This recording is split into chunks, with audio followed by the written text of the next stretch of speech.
The landing craft descended through the atmosphere slowly. Inside, Commander Nari and her team sat in silence. They were the first humans who would set foot on an alien world. The first to make face-to-face contact with another intelligent species. Nari felt the weight of that responsibility. "Landing zone ahead," the pilot announced. "Looks like the main settlement, or what's left of it." Through the windows, they could see the destruction. Buildings had been burned. Streets were empty. The settlement looked like a ghost town. But as they got closer, Nari saw movement. People were emerging from hiding, watching the landing craft with what she assumed was fear. The craft touched down gently. Nari stood up and checked her equipment one more time. She wore no armor, carried no visible weapons. She wanted the Torvani to see that she came in peace. "Remember," she told her team, "move slowly. Be calm. Let them approach us." The landing ramp lowered. Warm air and strange smells flooded into the craft. Nari took her first breath of alien air and found it surprisingly pleasant. Like flowers and rain, she stepped out onto the alien world. The Torvani people were watching from a distance. Nari could see them clearly now. They were taller than humans, with 4 arms and skin that glowed with soft blue and green light. Their faces were different from human faces, but she could still read their expressions. They were scared. Nari knelt down and placed a container on the ground. Inside were medical supplies, food, water, basic things that any living being would need. Then she stepped back and waited. For a long moment, nothing happened. Then a Torvani child, small and thin, walked forward. The child's glow was very dim, almost invisible. Nari guessed that meant the child was sick or starving. The child reached the container and looked inside. Then looked back at the other Torvani. Then looked at Nari. Nari smiled and nodded, making a gesture she hoped meant, "Take it." The child picked up a food pack and examined it. The other Torvani watched carefully. The child opened the pack and took a small bite. Then another. Then the child's skin began to glow brighter, pulsing with colors that looked like joy. Suddenly, more Torvani were coming forward. Not running, but walking carefully, hopefully. Nari and her team distributed supplies, offering help to anyone who needed it. First contact was made. Over the next few hours, more landing craft arrived. Dr. Misun set up a field hospital and began treating the wounded. The Torvani were cautious at first, but when they saw that the humans could ease their pain, heal their injuries, they began to trust. Misun worked on a Torvani elder who had been badly beaten by the Kryn soldiers. As she worked, she marveled at their biology. 4-armed with bioluminescent skin, a completely different internal structure. But pain was still pain. Suffering was still suffering. And relief was still relief. When she finished treating the elder, the Torvani's skin glowed warm orange. Through simple gestures and expressions, Misun understood. It was gratitude. Teho arrived on the second wave of landing craft. He was part of the diplomatic team, though diplomacy was a generous term for what they were doing. Mostly they were trying to communicate through pictures, gestures, and hope. G1 was with him. She had brought translation equipment and was already trying to learn the Torvani language. She recorded everything they said, analyzing the patterns. Building a basic dictionary. By the end of the first day, she had learned a few words. Thank you in Torvani was a complex sound that humans couldn't quite pronounce, but the Torvani seemed to understand when humans tried. Friend was easier. Help was a word the humans heard often. Admiral Sang-woo arrived on the third day. He met with what remained of the Torvani leadership, a council of elders who had survived the raids. The meeting took place in a damaged building that had once been beautiful. Now it was scorched and broken. Through Ju-won's rough translation and lots of gestures, the conversation proceeded slowly. The eldest Torvani, whose name sounded like Soam to human ears, spoke for a long time. Ji-won translated as best she could. They want to know why we came. They sent distress signals for years. No one ever answered. They thought they were alone. They want to know why we are different. Admiral Sang-woo thought carefully about his answer. Finally, he spoke and Ji-won translated. We came because we heard your call. In our history, we also suffered. We also called for help and received none. We decided that if we ever heard someone else calling, we would answer. We would not let anyone suffer alone the way we did. Soam's skin flickered with patterns of light. Ji-won didn't know what all the colors meant, but she thought some of them might be tears. The elder asked another question. Ji-won translated again. He asks if we will stay.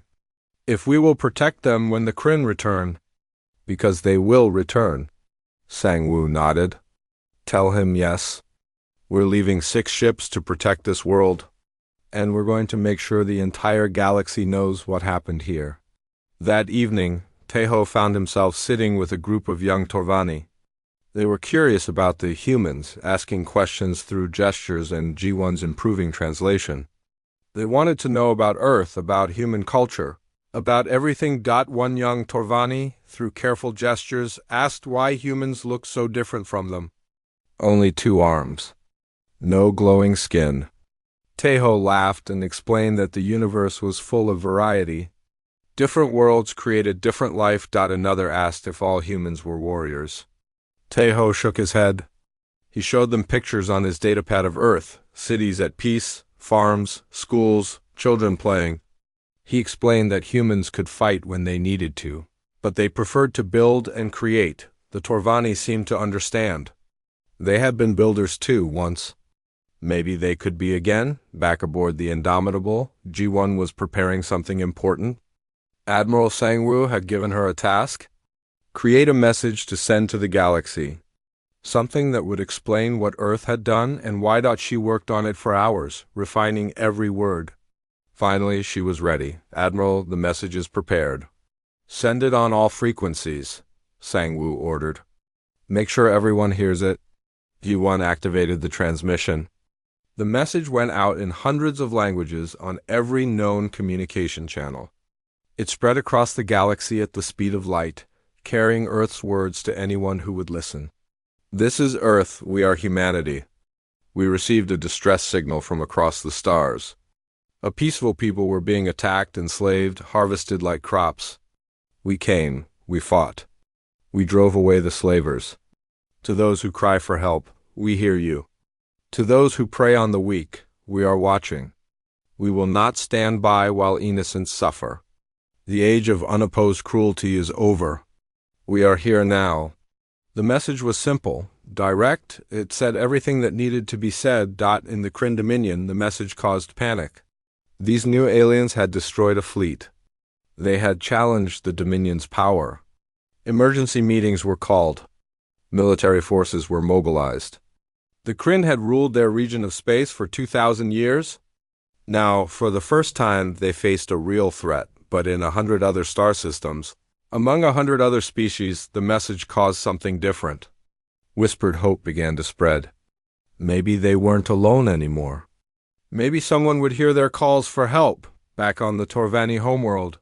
Now called Velcanus by both species, humans and Torvani worked together to rebuild. 6 human warships remained in orbit, standing guard. The other ships prepared to return to Earth. On the day the fleet departed, Soam came to say goodbye to Admiral Sang-woo. Through Ji-won's translation, the elder spoke. For 6 generations, my people have lived in fear. We thought the universe was cruel. We thought no one cared about our suffering. You proved us wrong. You gave us more than protection. You gave us hope. We will never forget what humanity did for us. Sang-woo clasped the elder's hand, careful with the fragile 4-armed grip. We will never forget you either. You were our first contact with the greater galaxy. You helped us understand why we reached for the stars. To find friends. To help those in need. To make sure no one suffers alone. The fleet departed, leaving behind ships, supplies, and most importantly, friendship.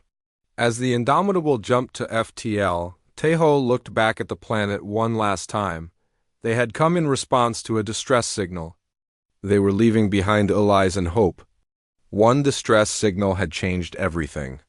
Earth had announced itself to the galaxy not with conquest or demands, but with compassion and strength. The message was clear. Humanity had arrived, and the galaxy would never be the same. The Vrelian armada emerged from faster-than-light travel at the edge of Earth's solar system with the confidence of conquerors. 100 massive warships arranged themselves in perfect formation, their weapons powered and ready. Admiral Vexler stood on the bridge of his flagship, looking at the blue planet in the distance. "Such a small world," he said to his officers, "and yet so much trouble. Today, we remind the galaxy why the Vrelian hegemony has ruled for 3,000 years. Sir, we're detecting human ships approaching," his sensor officer reported, counting 42 vessels. "They appear to be destroyers and frigates." Vexler laughed, a deep sound that echoed through the bridge. 42 ships against 100? And many of them are clearly incomplete. Look, some still have construction scaffolding attached. The humans are so desperate they're sending unfinished ships to fight us. Should we offer them one final chance to surrender? No, they had their chance. Fire when they enter range. I want this over quickly. But as the Vrelian fleet advanced, space itself began to shimmer. The shimmer spread like ripples on water, and ships began appearing from nothing. Not 42 ships. Not even 420 human vessels materialized across the battle space. What? Vexler's four eyes widened. Where did they all come from? Unknown, sir. They're appearing from nowhere. Our sensors show slip-space signatures, but that technology doesn't exist. It exists now, Vexler growled. Battle formation. All ships, prepare to engage. But the human fleet wasn't waiting. Before the Vrelians could organize, the UESS Horizon phased into existence directly in the center of the enemy formation. Captain Hyanwu sat in his command chair, watching the chaos unfold on his tactical displays. All ships execute attack pattern Alpha. Remember, we're not here to destroy them. We're here to teach them a lesson. The human fleet moved like nothing the Vrelians had ever seen.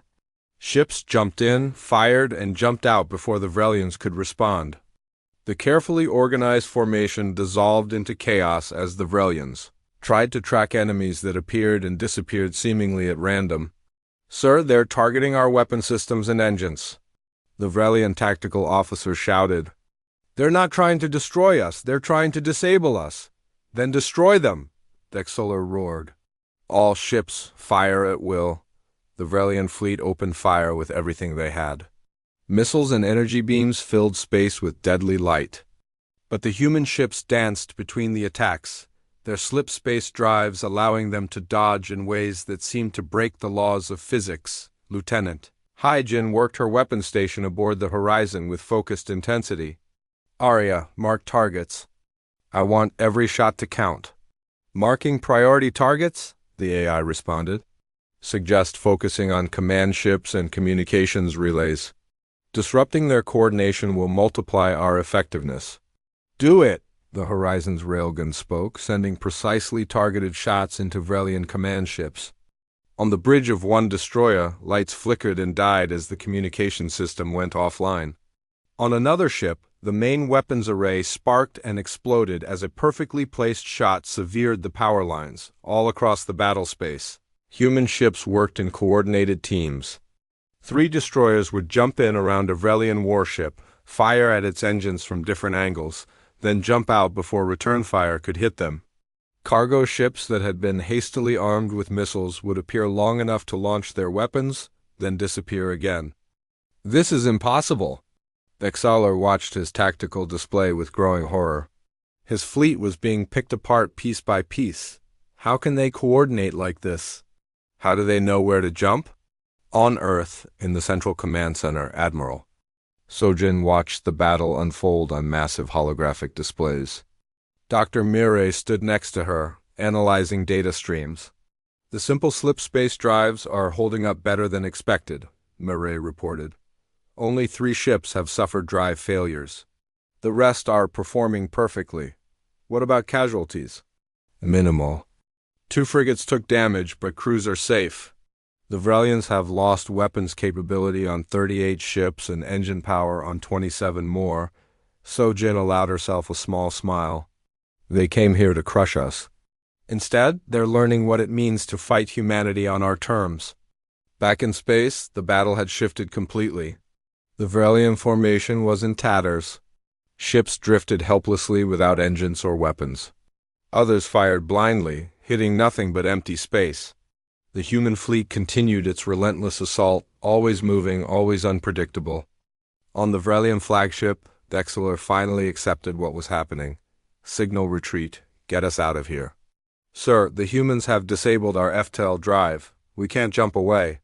Then move on conventional engines. Get us away from this nightmare. But the Horizon had other plans. It phased into existence directly in front of the Vrelian flagship, close enough that Dexler could see its sleek hull through his viewscreen. Captain Han Wu opened a communication channel. His face appeared on Dexler's screen, calm and controlled. Admiral Dexler, I believe we need to talk. You attacked us without warning. You came to our home with 100 warships and declared your intention to destroy us. Han Wu replied evenly. What did you expect? That we would surrender? And beg for mercy? This changes nothing. The hegemony will send more ships. You will listen, Han Wu interrupted, his voice hard as steel. You came here believing you could intimidate us because we're young, because we're different, because we don't have thousands of years of history. You thought we would be easy to break. You were wrong. On the tactical display, more Vrelian. Ships went dark as human vessels systematically disabled them one by one. You have two choices, Han Wu continued. You can order your fleet to power down completely and surrender. You will be escorted out of our system safely. You will return to the assembly and answer for your illegal colonization of Perseus Arm. Or you can continue fighting, and we will dismantle every single ship in your fleet piece by piece. Dexler looked around his bridge. His officers stared back at him with fear in their eyes. Through the viewscreen he could see human ships jumping in and out of space like ghosts. His mighty armada had been reduced to helpless targets. If I surrender, the hegemony will see it as weakness, he said quietly. They already do, Han Wu replied. You lost the moment you underestimated us. The only question now is whether you lose with dignity or complete humiliation. For a long moment, Dexler said nothing. Then, slowly, he raised one of his 4 hands. All ships, cease fire. Power down weapons, we surrender, the battle ended. Across the solar system, Vrelian warships went dark, their crews sitting in stunned silence as human vessels surrounded them. Not a single human ship had been destroyed. The Vrelian Armada, the largest military force assembled in a century, had been defeated without humanity losing a single life. 6 months later, the Grand Assembly Hall looked very different. The Vrelian hegemony's influence had crumbled after evidence of their illegal colonization became public. Dozens of smaller species that had suffered under Vrelian dominance finally found their voices. Ambassador Jiwoo stood at the central podium once more, but this time the chamber was quiet and attentive. The Assembly has asked humanity to share our slip space technology. We have agreed, but with conditions. The technology will be given freely to all member species, not sold or controlled by any one power. It will be used for exploration, for trade, for bringing the galaxy closer together, not for conquest. A representative from the Tessin Concordat stood up. And the Perseus Arm? Open to all species for peaceful colonization, Yuwu replied. Humanity claims no special rights to it. We simply ask that all species follow the same rules we do. The vote was unanimous. For the first time in Assembly history, all 200 species agreed on something. Back on Earth, Captain Han Wu walked through the shipyards where new vessels were being built. These weren't warships, though. They were exploration vessels, colony transports, and scientific research ships. All of them equipped with slip space drives. Dr. Mira joined him, carrying a datapad. We've received requests from 47 species for slip space technology. Looks like we're going to be very busy teaching everyone. Good, Han Wu said. The galaxy kept us small because they were afraid we'd be dangerous. Now, we've proven that the most dangerous thing we can do is give everyone the same opportunities we have. Is that what you think we did? Just gave them opportunities? Han Wu smiled. We gave them something more important. We showed them that the old ways aren't the only ways. that rules can be questioned. That being different isn't weakness. For 3,000 years, the Vrelians convinced everyone that their way was the only way. We proved them wrong in a single afternoon. Mir looked up at a new ship taking shape in the construction bay. Admiral Sojin told me that ship is going to be called the Unity, first of a new class of explorer vessels. Where's it going? Everywhere. We have a whole galaxy to see, and now we can actually see it. Above Earth, the UESS Horizon prepared for its own journey into deep space. Its mission wasn't to fight anymore. It was to discover, to learn, to find new worlds and new species that had never been part of the assembly. The Grand Assembly Hall erupted into chaos. Ambassador Ji Woo stood at the central podium, her hands steady despite the shouting aliens around her. On the massive screens behind her, clear images showed Vrelian cities, mining operations, and military bases spread across dozens of planets in the Perseus Arm. These images were taken 4 days ago, Ji Woo said, her voice cutting through the noise. While the Vrelian hegemony told this assembly that the Perseus Arm must remain untouched, they were secretly colonizing it. They've been stealing resources that belong to all of us for at least 50 years. Ambassador General Vexaler rose from his seat, all 4 of his arms raised in anger. This is a lie. These images are fabricated. And even if they were real, it does not excuse the fact that humans invaded forbidden space with a military vessel. We sent 1 ship on a scientific mission, Ji Woo countered. You have 3 Vrelian destroyers that can confirm we were in Perseus Arm. Those same destroyers attacked us without warning or provocation. They fired first. We defended ourselves. The Vrelian ambassador's stone-like face darkened. 1 human ship against 3 of our destroyers? You expect us to believe that you won that battle? I don't expect you to believe it, Ji Woo said calmly. I'm telling you what happened. Your commanders know it's true. That's why they're so angry. A small alien from the Tessin Concordat stood up. Ambassador Park, what kind of ship were you piloting? Our analysis of the Vrelian report suggests your vessel has technology we've never seen before. Ji Woo had prepared for this question. We've developed a new propulsion system. It allows for faster and more efficient travel. We're willing to share this technology with the Assembly, but only after the question of the Perseus Arm is resolved. The chamber exploded with competing voices. Some species demanded to see the technology immediately. Others shouted that humans were clearly planning for war. Still others, mostly smaller species who had suffered under Vrelian dominance, cheered for humanity's boldness. Vexaler's voice boomed over everyone else. The Vrelian hegemony demands immediate action. Earth must surrender this new vessel and its crew for piracy and assault. Furthermore, humanity must be expelled from the Assembly. Expelled? An alien from the Corvan Republic stood up. For defending themselves? Perhaps we should be expelling the Vrelians for lying about Perseus Arm. How dare you? The shouting continued for hours. Finally, the Assembly President called for order and announced that a full investigation would be conducted into both the human claims and the Vrelian response, but as Ji Woo left the chamber, she knew it didn't matter. The damage was done. The Vrelians had been publicly humiliated, and they would want revenge. She was right. 3 days later, Vexaler made his move. He appeared before the Assembly again, but this time his tone was cold and formal. The Vrelian hegemony has lost patience with humanity's provocations. We have appealed to Assembly law and been ignored. We have tried diplomacy and been insulted. Therefore, the hegemony will take matters into its own hands. A holographic display appeared above the chamber floor, showing the movements of ships. Lots of ships. 100 Vrelian warships are now en route to Earth's solar system, Vexaler announced. They will arrive in 2 weeks. This is not an invasion.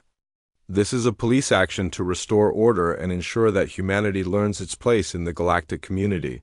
The chamber fell silent. 100 warships. It was the largest military force assembled in over a century. Ji Woo felt her heart drop. Earth's fleet, even at full strength, couldn't stand against such numbers. And with half their ships already being dismantled per the Assembly's earlier order, They were even more vulnerable. "You can't do this," she said, her voice barely above a whisper. "The Assembly Charter forbids military action against member species." "We are not attacking a member species," Thixella replied smoothly. "We are enforcing Assembly law. Earth violated that law by entering forbidden space. Now Earth will face the consequences." The Corvin representative stood up again. "This is madness. You're talking about attacking an inhabited system. Millions could die." "Then perhaps Earth should surrender peacefully," Thixella said. "Dismantle your fleet completely. Hand over your new ship and all records of its technology. Accept Vrelian oversight of your government. Do these things and we will spare your people." "That's not surrender," Vuwu said. "That's slavery. That is the price of defying the hegemony." The chamber descended into arguments again, but Ji-Woo could see it was pointless. The smaller species were afraid to act. The larger species were afraid of the Vrelians. And Earth was alone. She left the assembly station and took a shuttle to where Captain Hyan-Woo waited aboard the Horizon. His face was grim when she arrived.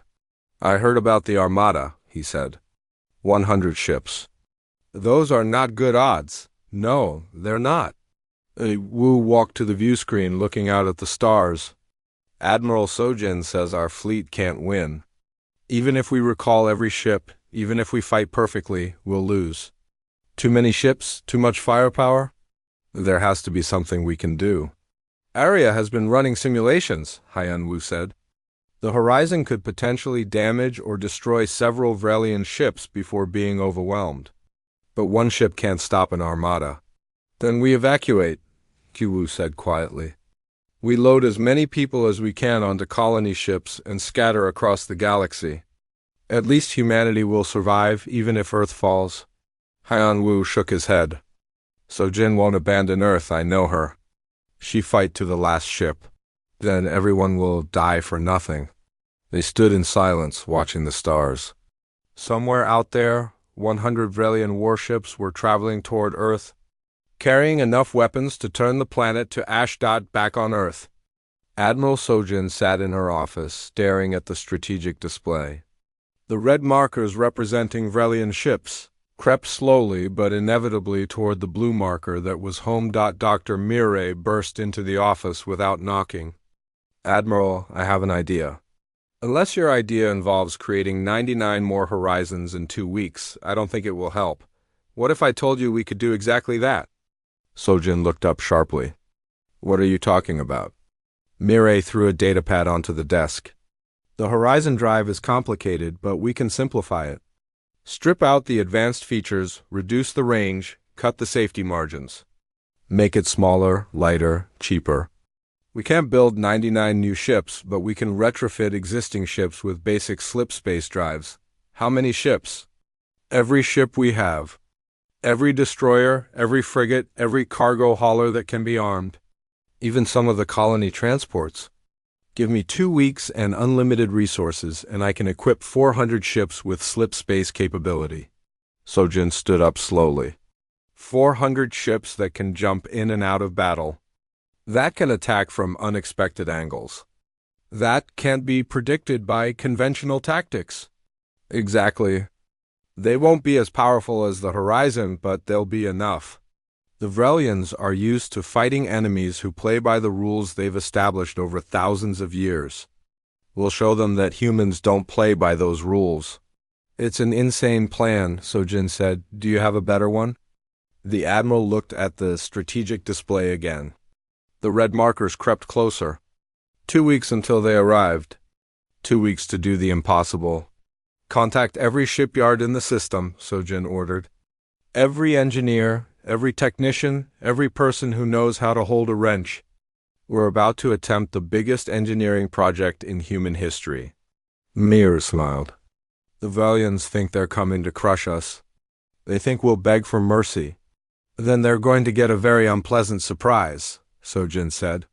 "Because humanity doesn't beg. We fight." Captain Han-Woo Kim sat in the command chair of the Horizon, his hands gripping the armrests as the countdown reached 0. Around him, his new crew worked at their stations with nervous energy. They all knew what they were about to attempt had never been done before. All systems green, Lieutenant Haijin reported from the weapons station. Adaptive armor is online. Weapon systems ready. Engineering reports full power to the Horizon drive, called out Tenmin from his station. Slip space calculations are locked in.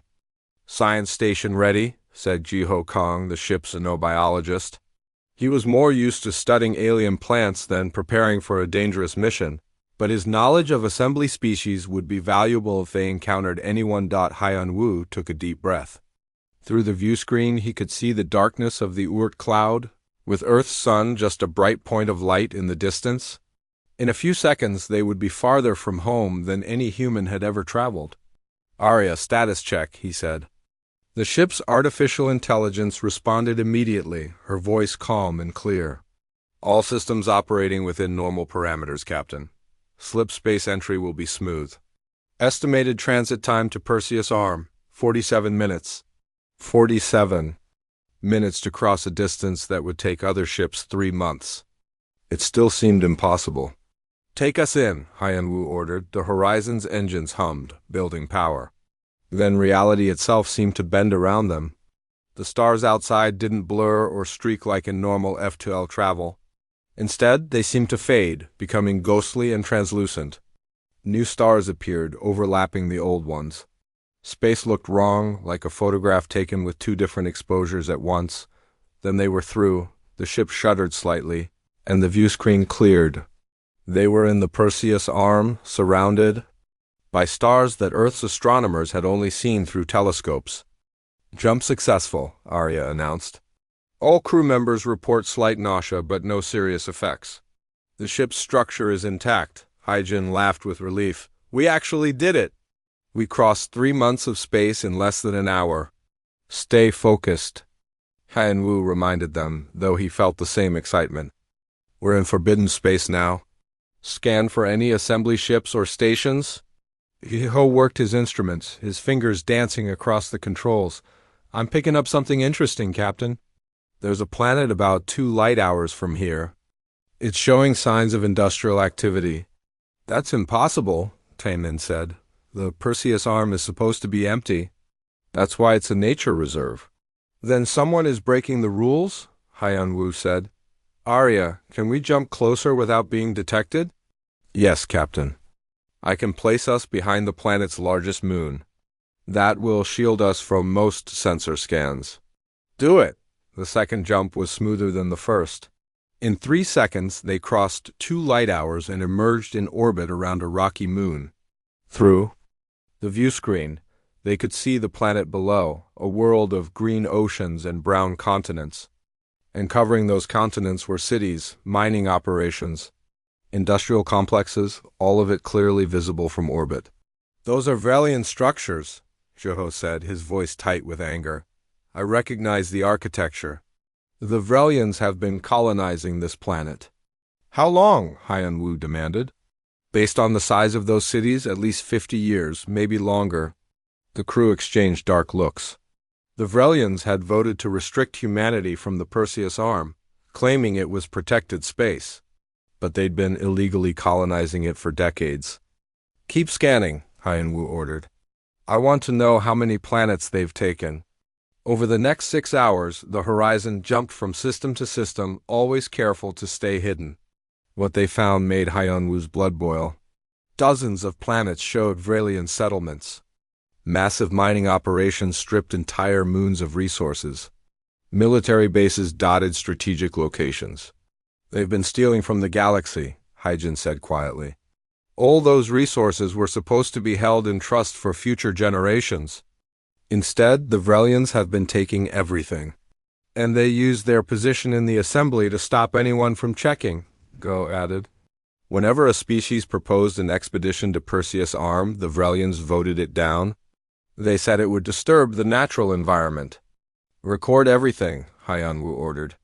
"Every planet, every base, every mining operation.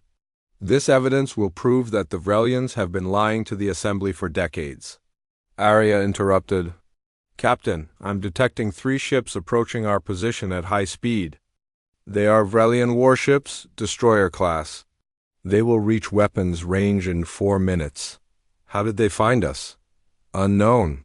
Possibly a patrol detected our slip space signature. Hyunwoo's mind raced. They could run. The horizon was faster than anything else in space. But running meant abandoning the mission and possibly leading the Vrelians back toward Earth. Battle stations, he ordered. Hyjin, power up all weapons. Taemin, I want that adaptive armor ready. If we're going to fight, let's see what this ship can really do. The 3 Vrelian destroyers appeared on the view screen, massive, wedge-shaped vessels bristling with weapons. Each one was 5 times the size of the horizon. Against a normal human ship, they would have been overwhelming. The lead Vrelian ship opened a communication channel. A Vrelian commander appeared on the screen, his 4 arms crossed. Human vessel, you are in restricted space. Power down your weapons and prepare to be boarded. This is Captain Hyunwoo Kim of the UESS Horizon. We are operating under assembly regulations that allow for scientific exploration. Do not lie to me, human. This region is forbidden. You will surrender or be destroyed. The channel closed. The Vrelian ships spread out, trying to surround the horizon. They're charging weapons, Hyjin reported. Multiple missile locks. Energy weapons powering up?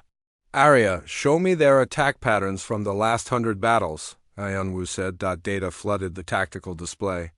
The AI had accessed every recorded Vrelian battle and analyzed their tactics. The Vrelians prefer overwhelming firepower, Arya explained. They will fire all weapons simultaneously, attempting to destroy the target in the first volley.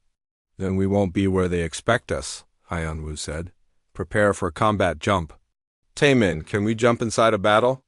The math says yes, but we've never tried it. First time for everything. On my mark, we jump behind their formation. Arya, calculate firing solutions for the moment we emerge. The Vrelian ships opened fire. Hundreds of missiles and energy beams lanced toward the horizon. Jump, Hyunwoo commanded. Reality twisted. For 3 seconds, the horizon existed in slip space while weapons passed harmlessly through where they had been. Then they emerged behind the Vrelian formation. Fire! Hyunwoo shouted. Hyjin's fingers flew across her controls. The horizon's railgun spoke, sending solid projectiles at incredible speeds. Arya's calculations were perfect. The shots hit critical systems on 2 Vrelian ships. Crippling their engines and weapons, the 3rd Vrelian ship spun around, trying to bring its weapons to bear. But the horizon was already moving, dodging with impossible agility. They're firing again, Hyjin warned. Let them, Hyunwoo said. Arya, activate adaptive armor. The Vrelian energy beam struck the horizon's hull. For a moment, the shields flared bright blue. Then the adaptive armor analyzed the attack and adjusted. The next volley of energy beams slid off the hull like water off glass. Impossible! The Vrelian commander's voice came over the emergency channel. What kind of ship is this? The kind. You should have thought twice about attacking, Hyunwoo replied. He turned to his crew. Disable their communications and weapons. I want them alive to report what happened here. The battle lasted only 8 more minutes. The horizon danced through space, too fast and too unpredictable for the Vrelian ships to track. One by one, their systems went offline under precise fire from the human vessel. Finally, the 3rd Vrelian ship tried to flee. Hyunwoo considered stopping them, then decided against it. Let them run, he said. Let them tell their commanders that a single human ship defeated 3 of their destroyers. Let them be afraid. As the crippled Vrelian ships drifted in space and the 3rd fled toward the nearest base, Hyunwoo allowed himself a small smile. Set course for Earth, he ordered. We have evidence to deliver and a story to tell. The Urt station floated in the darkness at the edge of Earth's solar system, so far from the sun that it was just another bright star in the black sky. The station was small compared to the grand assembly structures, just a collection of modules connected by tunnels. But what it lacked in size, it made up for in secrecy. No alien ships had ever come this far. No alien sensors could detect what happened here.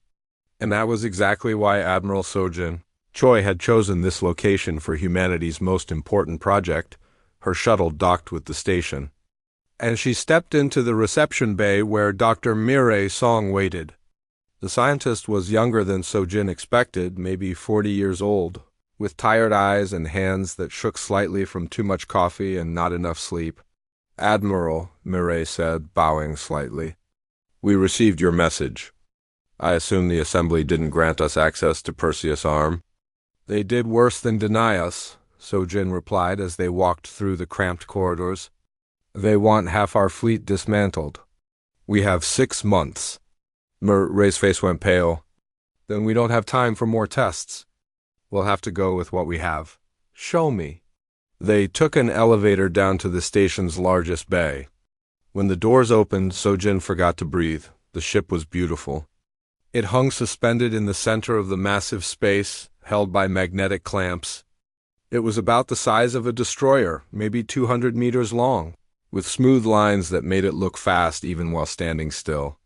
Unlike the boxy, practical ships in Earth's fleet, this one had curves and angles that seemed almost artistic. "The UESS Horizon," Mireille said with pride in her voice. "We finished construction 3 weeks ago." "It's smaller than I expected," Sojin said.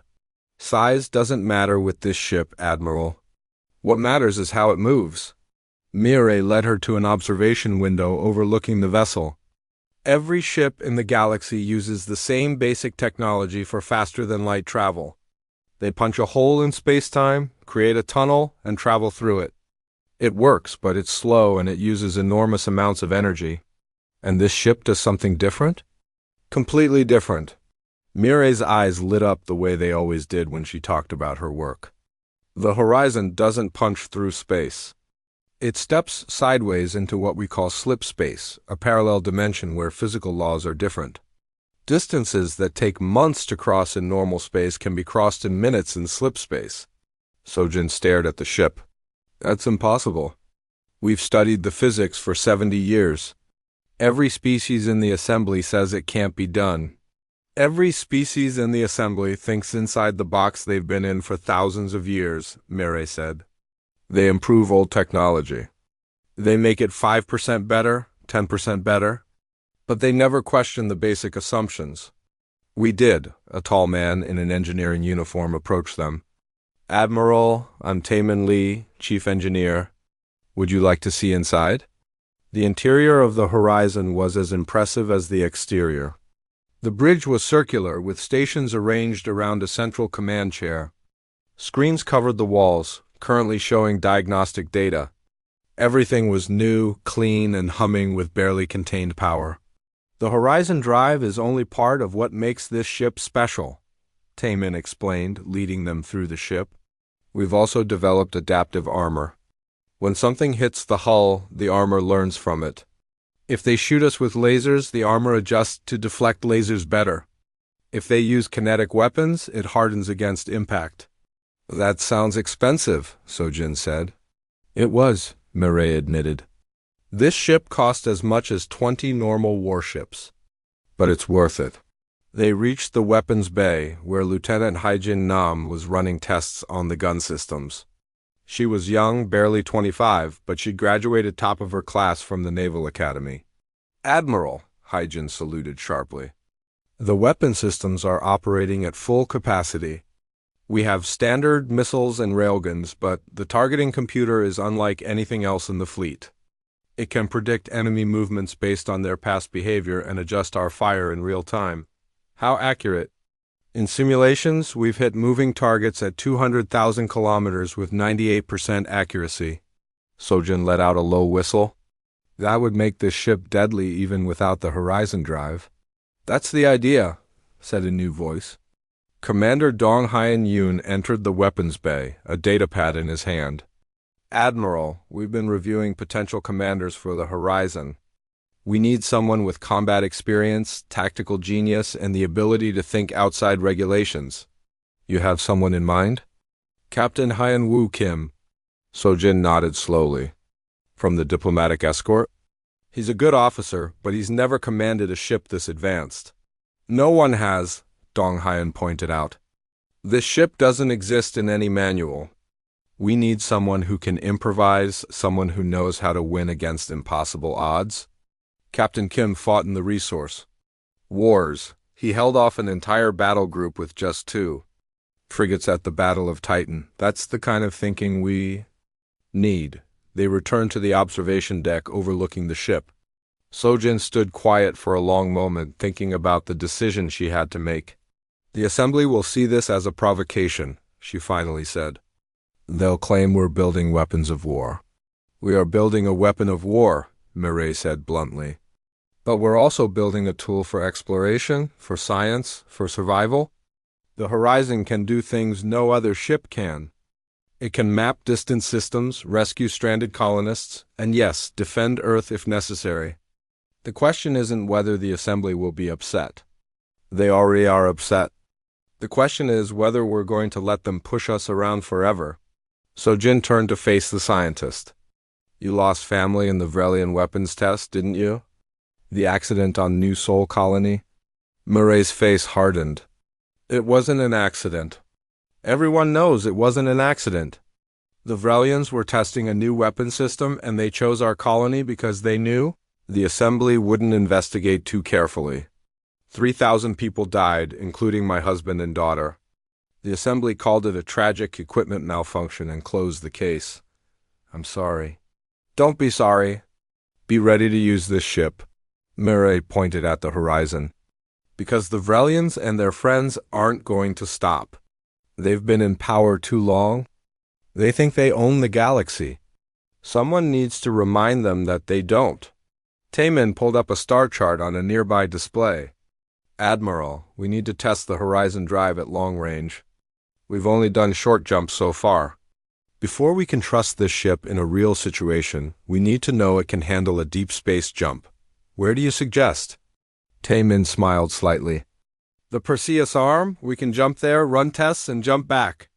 The round trip would take us 4 days instead of 4 months. That's the region the Assembly just forbade us from entering. Yes, ma'am. Sojin looked at each of them in turn. Dong Haiyan with his military discipline. Taemin with his engineering brilliance. Mireille with her burning need for justice. And young Haijin, representing a new generation that had never known Earth as anything but a second-class member of the Assembly. Contact Captain Haiyan Wu, Sojin ordered. Tell him I have a new assignment for him. And start assembling a crew. We launch in 2 weeks. What should we tell them about the mission? Dong Haiyan asked. Tell them the truth. We're going to test humanity's first real chance at being treated as equals. And if the galaxy doesn't like it, that's their problem, not ours.